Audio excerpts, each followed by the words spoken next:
Topic का नाम है एमएसएमई। सिलेबस में देख लिया होगा आपने, सूक्ष्म लघु उद्योग। अब उसके बारे में पढ़ते हैं। देखिए, आर्थिक समीक्षा 2022-23 के अनुसार वर्ष 2022-23 में माह नवंबर 2022 तक 2.13 लाख सूक्ष्म लघु एवं मध्यम उद्योग की स्थापना हुई, जिसमें 11.30 लाख लोगों को रोजगार उपलब्ध कराया गया। अब इसमें मेन क्या रहेगा मैं आपको बताऊं अपने पीएससी के हिसाब से। सूक्ष्म उद्योग किसे कहते हैं, लघु उद्योग किसे कहते हैं, मध्यम उद्योग किसे कहते हैं, ठीक है ना। और इनसे संबंधित आंकड़े और इनसे संबंधित सरकार की नीतियां और उपलब्ध फंड, ठीक है ना। वर्ष 22-23 में माह नवंबर 22 तक 181.63 करोड़ की वित्तीय सहायता सूक्ष्म लघु एवं उद्योग मध्यम विनिर्माण इकाइयों को प्रदान की गई। देखिए क्या दिया है, वर्ष 2022-23 में माह नवंबर 22 तक 181.63 करोड़ की वित्तीय सहायता एमएसएमई विनिर्माण इकाइयों को प्रदान की गई। वर्गीकरण देखिए, मध्य प्रदेश में सूक्ष्म लघु एवं मध्यम उद्योगों का वर्गीकरण सूक्ष्म लघु एवं मध्यम उद्योग विकास अधिनियम 2006 के आधार पर प्रस्तुत किया गया।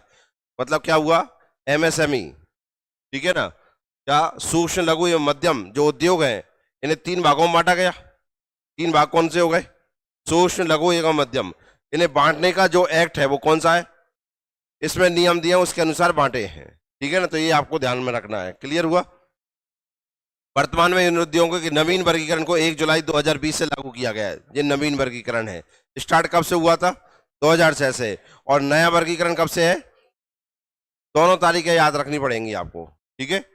आगे देखो अब क्या क्या है, देखिए वर्गीकरण किस प्रकार। सूक्ष्म में कौन कौन से आते हैं, देखिए 25 लाख रुपए से अधिक नहीं, मतलब 25 लाख रुपए तक के, उनको क्या कहते हैं, सूक्ष्म। ऐसे उद्योग जिनकी लागत कितनी है, 25 लाख रुपए है, 25 लाख रुपए से शुरुआत की गए हैं, उन उद्योगों को क्या कहा जाएगा, पहले पढ़ रहा है तुम्हें, क्या कहा जाएगा, सूक्ष्म। अब आता है फिर इसके बाद क्या आता है, लघु, स्मॉल। 25 लाख रुपए से अधिक तथा 5 करोड़ से अधिक नहीं, मतलब 25 से 5 करोड़, ऐसे उद्योगों को क्या कहा जाएगा, लघु।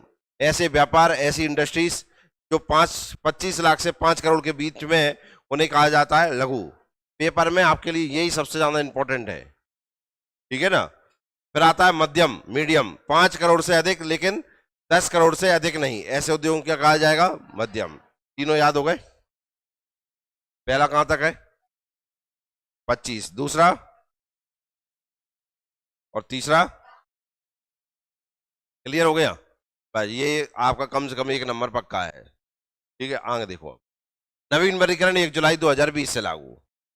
अब उसमें कैसे पूछता है पेपर में, नवीन वर्गीकरण पूछता है या ऑप्शन कैसे देता है, उसके अनुसार देखना है। सूक्ष्म देखो, जिसमें संयंत्र एवं मशीनरी अथवा उपकरण में 1 करोड़ रुपए से अधिक का निवेश नहीं होता है तथा उसका कारोबार 5 करोड़ रुपए से अधिक का नहीं होता है, ऐसे उद्योगों को क्या कहा जाएगा, 5 करोड़। जहां अभी हमने लघु उद्योगों को 5 करोड़ तक देखा था, नए वर्गीकरण में 5 करोड़ में क्या आ गया, अब क्लियर हो गया, वर्गीकरण समझ में आ गया। ऐसा कह सकते हैं ना, सूक्ष्म लघु मिलाकर सूक्ष्म कर दिया गया, नहीं कह सकते, कह सकते हैं कि नहीं। लघु क्या हो गया, जिसमें संयंत्र मशीनरी अथवा उपकरण में 10 करोड़ रुपए से अधिक का निवेश नहीं होता है तथा उसका कारोबार 50 करोड़ रुपए से अधिक का नहीं होता है, ऐसे को क्या कहा जाएगा, लघु। मतलब लघु और मध्यम को मिलाकर क्या कह दिया गया, अब लघु। यही था ना, नहीं आ रही समझ में, पहले पढ़ गो कहिए नाम में। 5 करोड़ से लेकर 50 करोड़ तक के को क्या कह दिया गया, और 5 करोड़ तक के को कौन से वर्गीकरण में, नए मत क्यों करे, है ना, तारीख बताओ करे। 1 जुलाई 2020 के नवीन वर्गीकरण में क्या संशोधन हुआ, क्या परिवर्तन हुआ, ये समझ में आ गया। आगे देखिए, इसके लिए आपको पेपर में क्वेश्चन स्टेटमेंट वाले बन सकते हैं, कौन सा कथन सही कौन सा कथन गलत है, तो ये 3 के 3 डाल देंगे, ठीक है ना। एक पुराना डाल देंगे, कछु भी डाल के बता सकते हैं, इसलिए आपको पुराना नया दोनों याद रखने पड़ेंगे, ठीक है ना। मध्यम में क्या है, 50 करोड़ रुपए से अधिक का निवेश नहीं होता तथा उसका कारोबार 250 करोड़ रुपए से अधिक का नहीं होता है। 250 करोड़ तक की बातें हो गई यहां में, क्लियर हो गया। अब थोड़ा सा अपन इसमें देख लेते, देखिए इसमें 25 लाख रुपए से अधिक नहीं, तो अब कितना हो गया, 5 करोड़ से अधिक नहीं। क्लियर है? इसमें दिया था 25 से 5 करोड़, इसमें 5 करोड़ से 50 करोड़ हो गया। क्लियर है? और यहां दिया था 5 करोड़ से 10 करोड़, अभी हो गया 50 से 250 करोड़। कोई दिक्कत किसी को? समझ में आ गया? यहां कुछ वर्गीकरण में नहीं दिया था। यहां एक चीज और ध्यान, यहां दिया है संयंत्र, मशीनरी और उपकरण, इन्हें मिलाकर, सबको मिलाकर। ठीक है ना? वो तो उसमें भी था भाई, पैसा काय में खर्च करो, जमीन में अकेले खर्च थोड़ी होंगे, सब में खर्च होंगे। क्लियर? मुझे लगता है समझ में आ गया होगा। आगे देखो, सूक्ष्म लघु और मध्यम उद्योग विभाग देखिए, गठन कब हुआ था इसका? एमएसएमई विभाग का गठन कब हुआ था? 16। लक्ष्य क्या था इसका? एमएसएमई को मजबूत करना तथा एमएसएमई के लिए ऐसी नीतियां बनाना जो कि उन्हें विकसित करने के साथ साथ सक्षम भी बनाए। ये पेपर में आएगा कि आपके लिए? मुझे तो नहीं लगता है। पेपर में क्या आएगा? तारीख, विभाग की तारीख, कब विभाग बना। सामाजिक आर्थिक विकास और रोजगार के अवसर को बढ़ावा देने का कार्य करने के हेतु एमएसएमई को वित्त प्रदान करना। ग्रामीण उद्यमिता को बढ़ावा देकर ग्रामीण अर्थव्यवस्था के साथ साथ सामान्य ग्रामीण लोगों और विशेष रूप से ग्रामीण महिला को सशक्त करना, ये इसका उद्देश्य है। उद्देश्य मुद्देश्य ना आ पाए। विकास नीति 2021 देखिए, एमएसएमई विकास नीति 2021 में क्या प्रावधान है? कब लागू हुई है? 13 अगस्त 2021 से। तो ये तारीख ये इंपॉर्टेंट हो गई। मध्य प्रदेश लघु उद्योग निगम राज्य में क्लस्टर गतिविधियों के लिए नोडल एजेंसी होगी। जितने भी क्लस्टर बनते हैं वो किसके थ्रू बनते हैं? एमएसएमई। नीति कौन सी? 2021। पिछली क्लासों में आप उद्योग में क्लस्टर पढ़ के आएंगे नहीं? इसमें भी क्लस्टर पढ़ेंगे, लेकिन वे प्रस्तावित क्लस्टर पढ़ेंगे जो अभी तक आपने नहीं देखे हैं। एमपी एमएसएमई विकास नीति 2021 अंतर्गत एमएसएमई तो अनुदान देखिए, यंत्र संयंत्र में 10 करोड़ तक का निवेश वाली विनिर्माण इकाई हेतु सहायता। इकाई द्वारा संयंत्र एवं मशीनरी और भवन में किए गए निवेश का 40% उद्योग विकास अनुदान के रूप में 4 समान वार्षिक किस्तों में मिलेगा आपको। क्या लिखा है? देखिए, 10 करोड़ तक का किए गए निवेश का 40% उद्योग विकास अनुदान के रूप में 4 समान, मतलब आपको 10 करोड़ रुपए चाहिए, 6 करोड़ तो आपको लगाने पड़ेंगे। कितने? और 4 करोड़ आपको कौन दे देगा? सरकार देगा। कितनी किस्तों में? 4 किस्तों में। चलिए, तो अनुदान हो गया 10 करोड़ तक के में 40% का अनुदान है, बस इतना सा ध्यान रखना है। और जो अनुदान मिलेगा वो कितनी किस्तों में? 4 में। उसी में और सुविधाएं भी हैं। महिला SC ST उद्योगों द्वारा स्थापित इकाइयों के लिए प्रतिवर्ष 2% 4 वर्ष या 8%, और SC ST श्रेणी की महिला उद्योगों द्वारा स्थापित इकाई के लिए प्रतिवर्ष 2.5% का अतिरिक्त उद्योग विकास अनुदान इन्हें अतिरिक्त मिलेगा।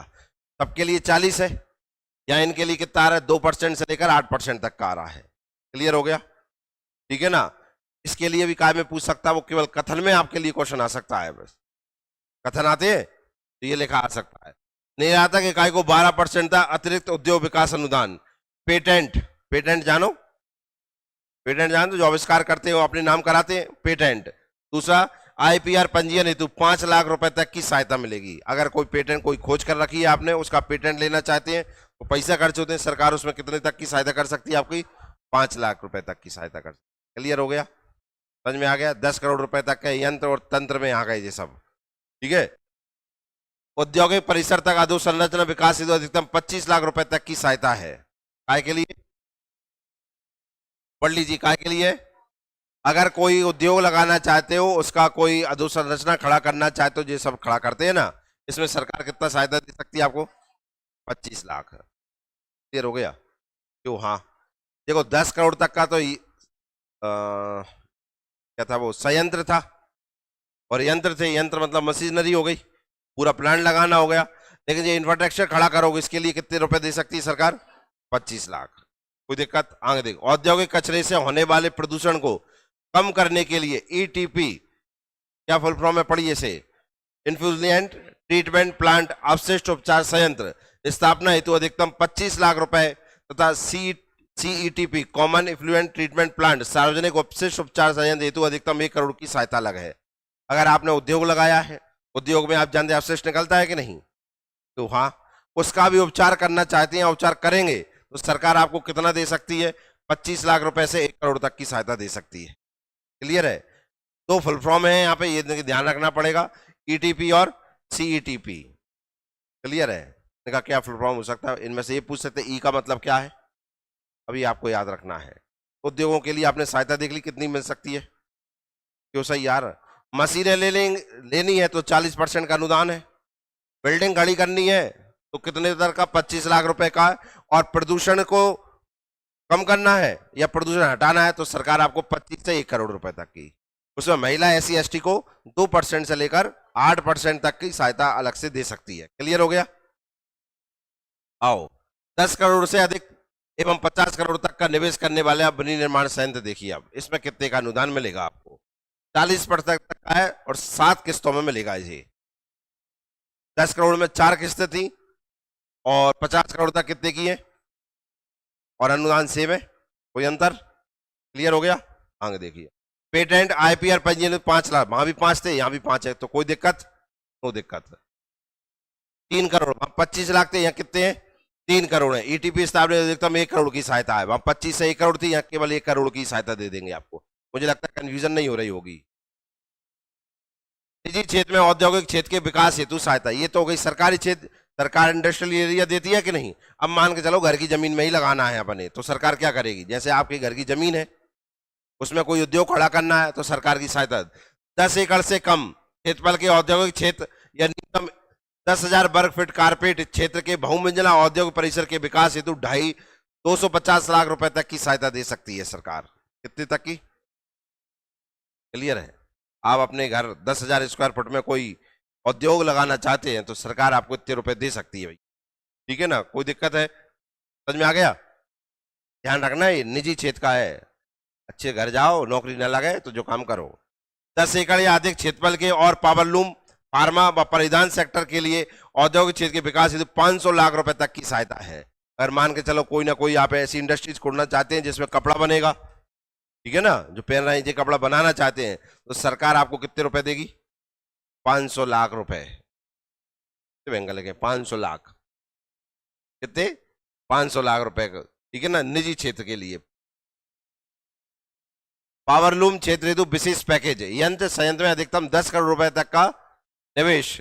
पावरलूम के उन्नयन के लिए उन्नयन लागत का 25% अनुदान भी देगी इसमें सरकार। इतना तो देगी, जमा नहीं करने पड़ेंगे, नहीं करोगे, अरे सर जमा क्या करवा रहे हो, है?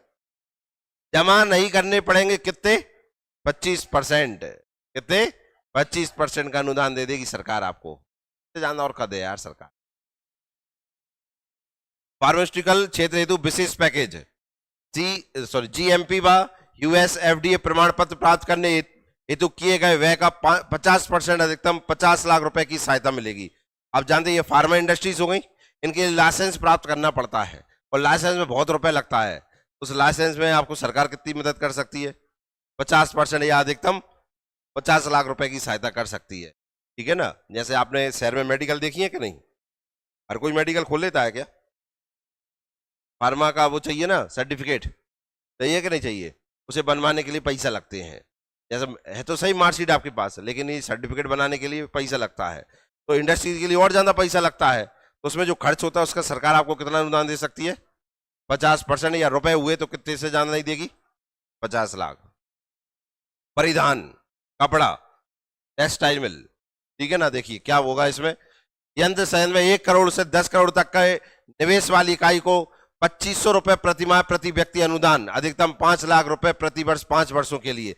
2 व्यक्ति लगेंगे इंडस्ट्रीज में, जो तनख्वाह आप देंगे उन तनख्वाह में 2500 रुपए सरकार प्रति व्यक्ति अनुदान देगी आपको। क्लियर हो गया, तनख्वाह दी जाती है, जो तनख्वाह आप रखेंगे उसमें 2500 सरकार मिलाकर उन्हें दे देगी, और ज्यादा से ज्यादा मदद क्या कर दे, लगाओ सही तुम फैक्ट्री। टेक्सटाइल क्षेत्र हेतु विशेष पैकेज, ब्याज अनुदान, यंत्र संयंत्र हेतु टर्म लोन मिल जाएगा आपके लिए, क्या मिल जाएगा, टर्म लोन मिल जाएगा। 25 करोड़ रुपए तक का स्थायी पूंजी निवेश 2% की दर से 5 वर्ष के लिए अधिकतम 5 करोड़ रुपए मिल सकते हैं आपके लिए।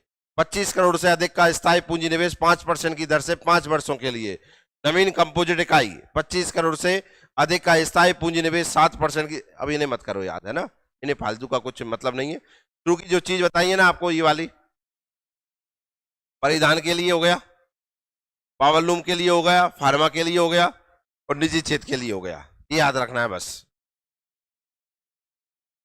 अब ये इंपॉर्टेंट है, खाद्य प्रसंस्करण, इकाइयों हेतु विशेष पैकेज है। यंत्र संयंत्र में 10 करोड़ से अधिक एवं 50 करोड़ तक का निवेश। औद्योगिक इकाई को नवीन उच्च दाब संयोजन के लिए छूट 1 रुपए प्रति यूनिट की दर से या 20% जो भी कम हो। लाइट माइट लगेगी कि नहीं, तो 1 रुपया प्रति यूनिट की दर से या 20% जो भी कम होगा वो आपको मिल जाएगा, ठीक है ना। फर्नीचर एवं खिलौना निर्माता इकाई विशेष पैकेज, अगर मान के चलिए कोई खिलौना बनाने वाली फैक्ट्री लगाना चाहते हैं आप, तो क्या मिलेगा? उद्योग विकास अनुदान 40% का अनुदान मिलेगा। इसमें कोई फैक्ट्री लगाओगे कितना अनुदान मिल जाएगा? 40%। ब्याज अनुदान 2% 5 वर्ष के लिए, अधिकतम 1 करोड़ प्रति वर्ष के हिसाब से 5 करोड़ रुपये मिलेंगे प्रति वर्ष। का ब्याज पे मिलेंगे? 2% की ब्याज से। क्लियर है? लगाओ फैक्ट्री। विद्युत शुल्क से छूट 5 वर्षों के लिए, आपको लाइट का बिल नहीं आएगा। कितने वर्ष के लिए? 5 वर्ष के लिए। और क्या चाहिए बताओ? कौशल विकास एवं प्रशिक्षण व्यय पूर्ति प्रतिपूर्ति 3 वर्षों तक प्रति कर्मचारी 10,000 रुपए, अधिकतम 200 कर्मचारियों। और बताओ क्या चाहिए? 10,000 सरकार देगी प्रति माह हर कर्मचारी को, और सिखाएगी अलग काम करना। ये तो लगाओ, लगा ही नहीं रहे, पढ़े हुए बैठ गए। मध्य प्रदेश स्टार्टअप नीति 2022, ठीक है ना। स्टार्टअप नीति 2022, मध्य प्रदेश की स्टार्टअप नीति कब आई है? मध्य प्रदेश स्टार्टअप नीति 2022 दिनांक 23 फरवरी 22 को जारी की गई और 25 फरवरी 2022 से प्रभाव से हुई। ये इंपॉर्टेंट है। कब घोषणा हुई और कब लागू हुई, दोनों तारीखें इंपॉर्टेंट हैं। क्लियर है? राज्य में उद्यमशीलता की संस्कृति का समर्थन करने के लिए पारिस्थितिकी तंत्र को सक्षम बनाना, मध्य प्रदेश को नवाचार और इक्यूमेंटरों के लिए एक पसंदीदा गंतव्य के रूप में पहचान दिलाना। ये पेपर में क्यों ना आ पाए। अब प्रमुख प्रावधान देख लीजिए, इसमें क्या क्या दिया है। देखिए, स्टार्टअप के लिए वित्तीय सहायता, प्राप्त निवेश पर सहायता 15% की दर से अधिकतम 15 लाख रुपए की सहायता। सेबी या आरबीआई द्वारा अधिमान प्राप्त वित्तीय संस्था से निवेश मिलने पर, मतलब अगर आप कोई स्टार्टअप करना चाहते हैं तो आपको कितने रुपए का? 15% की दर से अधिकतम 15 लाख रुपए की सहायता मिल जाएगी। क्यों सही यहाँ यार, ठीक है ना। प्रति निवेश पर सहायता 15% की दर से अधिकतम 15 लाख। अधिकतम 4 चरणों में प्राप्त निवेश पर प्रत्येक के लिए पृथक पृथक अधिकतम 15% की दर से देय होगा। जो आप रुपए देंगे 15% की दर से देते रहे आप। महिलाओं द्वारा स्थापित स्टार्टअप्स को 18% की सहायता मिलेगी। अब 15% की सहायता मिल रही थी, यहाँ ये समझ में आया? जितना पैसा खर्च होगा उसका 15% तो सबके लिए ही मिलेगा, लेकिन महिलाओं के लिए कितना मिलेगा? लीज रेंटल सहायता 50%, अधिकतम 5,000 रुपए प्रति माह 3 वर्ष के लिए मिलेगा। पेटेंट रेट 5 लाख रुपए। जे कमंग नहीं बदल रहा है, पेटेंट करवा लेना अपना, ठीक है ना। प्रधानमंत्री रोजगार सृजन कार्यक्रम, ये कुछ योजनाएं जो स्टार्टअप से संबंधित है। कौन सी है? पहली प्रधानमंत्री रोजगार सृजन कार्यक्रम प्रारंभ कब हुआ? 15 अगस्त 2008। नोडल विभाग कौन है? खादी एवं ग्राम उद्योग आयोग, केंद्र स्तर पर, ठीक है ना। कौन से का? प्रधानमंत्री रोजगार सृजन कार्यक्रम के लिए। उद्देश्य शिक्षित बेरोजगार, शिक्षित भी है लेकिन भी कहाँ है? बेरोजगार को स्वयं का व्यवसाय आरंभ करने के लिए अधिकतम परियोजना लागत 50 लाख रुपए और सेवा व्यवसाय के लिए अधिकतम परियोजना लागत 20 लाख रुपए हेतु बैंक के माध्यम से ऋण प्रदान किया जाएगा आपको। इस योजना में कितने से कितने लाख तक का है? 20 लाख से 50 लाख। यही है ना भैया? क्यों सही? हाँ। इस योजना कब स्टार्ट हुई थी? विभाग कौन सा है? ठीक है, तो जाए लगा लेंगे, 0 रुपया भी ले लेंगे अपन, छोड़ेंगे 1 भी रुपया नहीं। अगली आई कौन सी? वो प्रधानमंत्री थी। ये कौन सी हो गई? मुख्यमंत्री आर्थिक कल्याण योजना, प्रारंभ 1 अगस्त 2014। वो कब स्टार्ट हुई थी? 15 अगस्त। ये कब हो रही है? उद्देश्य प्रदेश के सभी वर्गों को स्वरोजगार के लिए ऋण उपलब्ध कराना। इस योजना के अंतर्गत सामान्य वर्ग को पूंजीगत लागत का 15%, बीपीएल, एससी एसटी तथा अन्य पिछड़े वर्गों के लिए 50% दिया जाएगा, अनुदान दिया जाएगा। जो आएगा, जितनी लागत आएगी सबके लिए 15%, और एससी एसटी और बीपीएल और ओबीसी के लिए 50% अनुदान मिल जाएगा आपको। मुख्यमंत्री स्वरोजगार योजना कब स्टार्ट हुई? पढ़ तो लिया यार, हो जाए। मुख्यमंत्री कृषक उद्यमी योजना, देखो कृषक जानते हो कौन होता है? हाँ। कब स्टार्ट हुई थी? 23 अप्रैल 2018 को स्टार्ट हुई। उद्देश्य क्या है? किसानों के बच्चों को नए उद्योग स्थापित करने के लिए ऋण उपलब्ध कराना। क्लियर है? तो जो किसान के बच्चे हैं, अगर वे कोई उद्योग लगाना चाहते हैं तो उनके लिए ये योजना है मुख्यमंत्री कृषक उद्यमी योजना। इस योजना के अंतर्गत पूंजीगत लागत का 15% सामान्य वर्ग को और 20% बीपीएल वर्ग को प्रदान किया जाएगा। काउ इंडस्ट्रीज खेत को बदल दो काय में, उद्योग में। एमएसएमई विभाग से संबंधित संस्थाएं देखिए कौन कौन सी संस्थाएं पढ़े। मध्य प्रदेश लघु उद्योग निगम लिमिटेड, राज्य लघु उद्योग संवर्धन बोर्ड, उद्योग संचालनालय Madhya Pradesh, Central Industrial of Petrochemical Engineering and Technology CIPET. लघु उद्योग निगम लिमिटेड देखिए स्थापना वर्ष 1961 में स्थापना काय की हुई थी। मध्य प्रदेश लघु उद्योग निगम की, निगम है भैया, है ना, विभाग अलग पढ़ के आए हैं, निगम अलग है। मुख्यालय कहाँ है इसका? भोपाल है। कंपनी अधिनियम 1956 के अंतर्गत कंपनी के रूप में पंजीकृत है। उद्देश्य क्या है? मध्य प्रदेश के एमएसएमई को कच्चा माल उपलब्ध कराना ताकि प्रतिस्पर्धी बाजारों के लिए अपने उत्पादों को विकसित करने में उनकी मदद की जा सके। निगम क्या उपलब्ध कराएगा? कच्चा माल। कब बना था? 61 में। क्लियर है? मुख्यालय कहाँ है? भोपाल में। अब आता है फिर राज्य लघु उद्योग संवर्धन बोर्ड। स्थापना कब हुई थी? अक्टूबर 14 में। पुनर्गठन फिर कब हुआ? 30 मार्च 19 में। उद्देश्य क्या है इसके? प्रदेश के सूक्ष्म लघु एवं मध्यम उद्योगों के संवर्धन हेतु परामर्श एवं सुझाव, उद्योग संवर्धन नीति पर सुझाव, तो उद्योगों में आने वाली कठिनाइयों का निराकरण करना। कुल मिला के जो है निराकरण करने के लिए क्या बना था? संवर्धन बोर्ड। कब बना था? 14 में। और पुनर्गठन कब हुआ? 19 में। अब इसका इंपॉर्टेंट है क्या? अध्यक्ष माननीय मंत्री सूक्ष्म लघु और मध्यम उद्यम विभाग बोर्ड के अध्यक्ष हैं। जो एमएसएमई मंत्री होता है वही इसका कौन होता है? अध्यक्ष। इंपॉर्टेंट है इसका, ठीक है ना। अब आता है उद्योग संचालनालय मध्य प्रदेश। मध्य प्रदेश समग्र आर्थिक विकास में औद्योगिकरण एवं व्यापार संवर्धन के माध्यम से योगदान देना। ये उपलब्ध एक रहने दो। आता है क्या? Central Industrial of Petrochemical Engineering and technology, short form क्या है इसका? सीपेट। स्थापना वर्ष क्या है? 1988। केंद्र सरकार के सहयोग से। मुख्यालय कहाँ है? तो पेपर में सीपेट का मुख्यालय कहाँ है? भोपाल में। स्थापना कब हुई? 88 में। कंपनी अधिनियम 56 के अंतर्गत बना। उद्देश्य पेट्रोकेमिकल इंजीनियर एवं टेक्नोलॉजी के क्षेत्र में अंतर्राष्ट्रीय ख्याति प्राप्त करना और सतत विकास सुनिश्चित करना। ग्वालियर व्यापार मेला बहुत चलता है, एमएसएमई के रूप में है, तो ये ज्यादा इंपॉर्टेंट है। ग्वालियर व्यापार मेला प्राधिकरण प्रारंभ कब हुआ था? ये तो ग्वालियर व्यापार मेला अंग्रेजों के जमाने से लग रहा है लालो, ठीक है ना।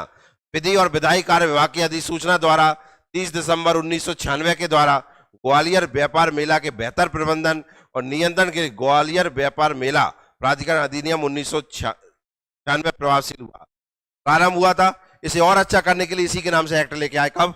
1996 में। बस इतना सा ध्यान रखना है। विकास हेतु क्लस्टर देख लीजिए आप, क्लस्टर इंपॉर्टेंट होते हैं आपके लिए। सामान्य सुविधा केंद्र सीएफसी के प्रस्ताव, अधोसंरचना के प्रस्ताव, अन्य स्थापित क्लस्टर देखेंगे। देखिए अब सामान्य सुविधा केंद्र देखिए, मिष्टान एवं नमकीन क्लस्टर कहाँ है? अभी याद रट लेना इन्हें भैया। इंजीनियरिंग क्लस्टर कहाँ है? भोपाल में। गुड़ क्लस्टर, गुड़ का बन रहा है बैतूल में, ठीक है ना, गुड़ का बन रहा है बैतूल में।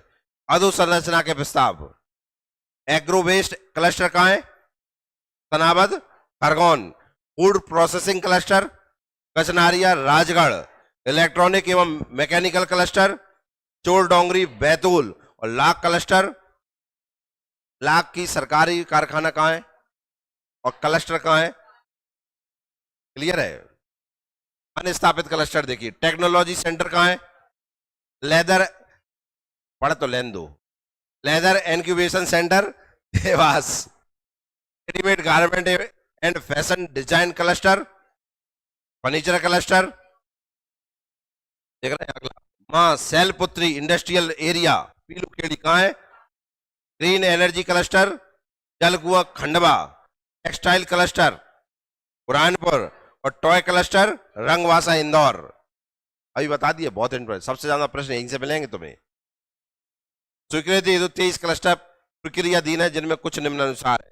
फर्नीचर क्लस्टर रांची जबलपुर में, सगरान नीमच में।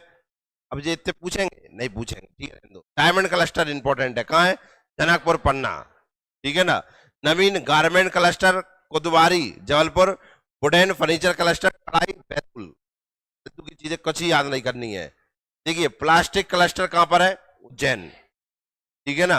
और प्लास्टिक से संबंधित कारखाने अधिकतर कहां है? इंदौर में, कल पढ़ाए थे, ठीक है ना। ये भी नहीं पढ़ेंगे अपन, ये भी नहीं पढ़ेंगे अपन,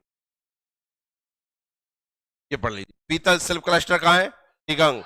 कृषि उपकरण क्लस्टर कहां है? विदिशा में। ये तो पढ़ लिया अपन ने, ठीक है। कैंडी होगा। एमएसएमई खत्म।